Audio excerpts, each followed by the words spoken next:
Hi, this is the Samsung Galaxy Tab A9 and I'll show you how to add and remove home screen widgets on this device.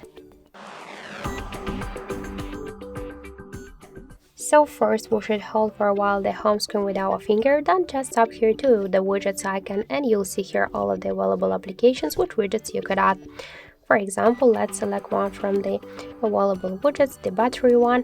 To add the widget, you should just hold it and drag it to your home screen by this way. If you wanna move this widget here on the screen or between the screens, you should just hold and drag it. And to resize the widget, hold it for a while. After that, you can make it bigger or smaller.